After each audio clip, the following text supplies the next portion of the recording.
आज हम पढ़ेंगे समास।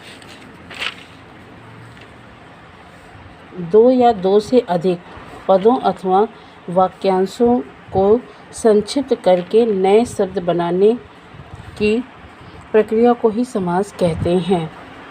जैसे यज्ञशाला, यज्ञ के लिए शाला। समास रचना में दो या दो पद होते हैं। पहला पद पूर्व पद कहलाता है और दूसरा पद उत्तर पद कहलाता है। इन दोनों के समास के संक्षिप्त मेल से बना नया शब्द जो है समस्त पद कहलाता है। जैसे विद्यालय, तो विद्या के लिए आलय। शब्द जो है एक स्वतंत्र इकाई होती है और ये व्याकरण की सबसे छोटी इकाई होती है जो पूरी तरह से स्वतंत्र होती है।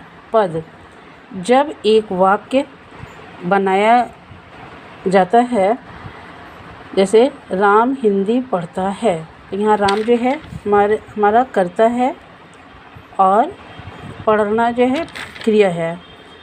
तो ये जैसे यज्ञशाला, तो और दूसरा है चारपाई। यहाँ पे यज्ञ जो है, यज्ञ और चार जो है हमारा पूर्व पद है, शाला और पाई जो है हमारा उत्तर पद है। समास विग्रह समस्त पद के सभी पदों को उनके पहले जैसे रूप में विस्तृत करके अलग अलग करने की क्रिया को ही समास विग्रह कहते हैं। जैसे राजा, राजदूत, यानी समस्त पद का समास विग्रह होगा राजा का दूत।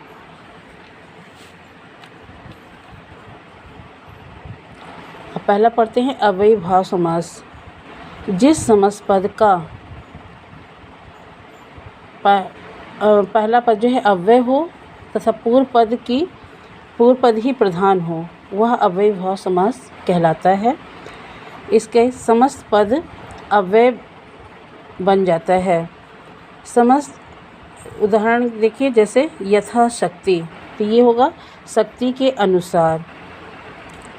यशमति, मति के अनुसार। यथायोग, योग्यता के अनुसार। अब इसमें हम देखेंगे अव्यय किसे कहते हैं।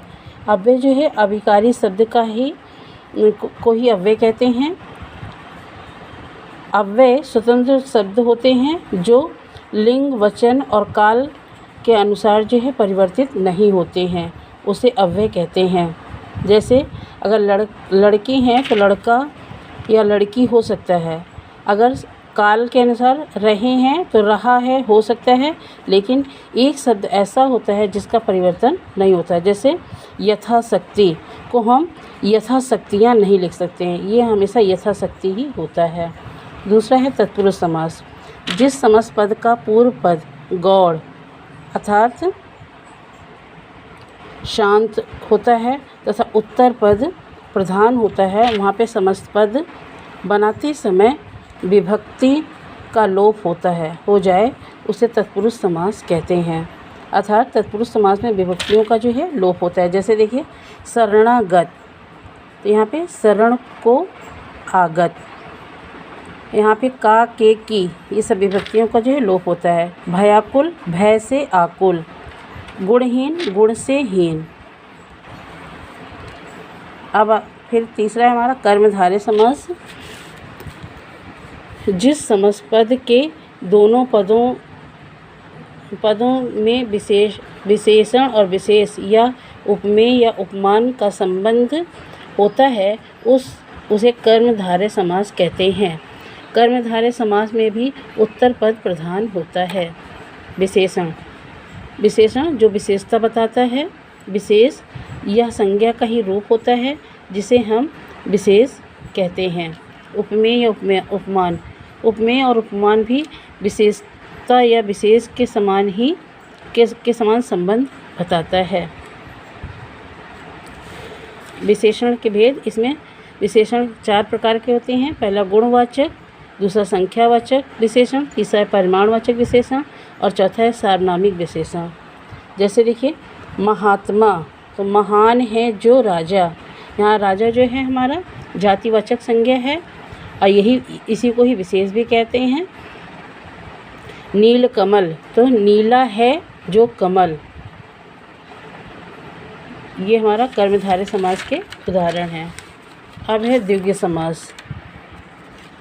जिस समस्त पद का पूर्व पद संख्यावाची हो और समस्त पद समूह का बोध कराए उसे द्विगु समास कहते हैं। जैसे पंचवटी यानी 5 वटों का समूह, अठन्नी 8 आनों का समूह समाहार, शताब्दी 7 अब्दों का समाहार, त्रिवेणी 3 बेड़ियों का समाहार, पंजाब 5 आबों का समाहार। द्वंद्व समास, द्वंद्व का मतलब जो किसी से कम ना हो, मतलब यहाँ पे दोनों ही पद जो है, जिस समस्त पद के दोनों पद प्रधान हो तथा विग्रह करने पर और अथवा या दोनों पर के बीच आए तो उसे द्वंद्व समास कहते हैं। जैसे माता पिता, तो माता और पिता, राजा रंक, तो राजा और रंक। अब सबसे आखिरी है बहुव्रीहि समास। जिस समस्त पद के दोनों पदों में कोई पद प्रधान न हो बल्कि किसी अन्य पद की प्रधानता हो उसे बहुव्रीहि समास कहते हैं। जैसे इसमें ना तो उत्तर पद और ना ही पूर्व पद प्रधान होता है, बल्कि जब ये दोनों मिलकर एक अन्य पद बनाते हैं तो वो प्रधान होता है। जैसे दशानन, दस हैं आनन जिसके, अर्थात रावण। गिरिधर, गिरि को धारण करने वाला, अर्थात कृष्ण। पीतंबर, पीला है अंबर जिसके, अर्थात विष्णु। नीलकंठ, नीला है कंठ जिसका, अर्थात शिव। त्रिनेत्र, 3 नेत्र हैं जिसके, अर्थात शिव। वीणा पाणी, वीणा है पाणी में जिसके, अर्थात सरस्वती।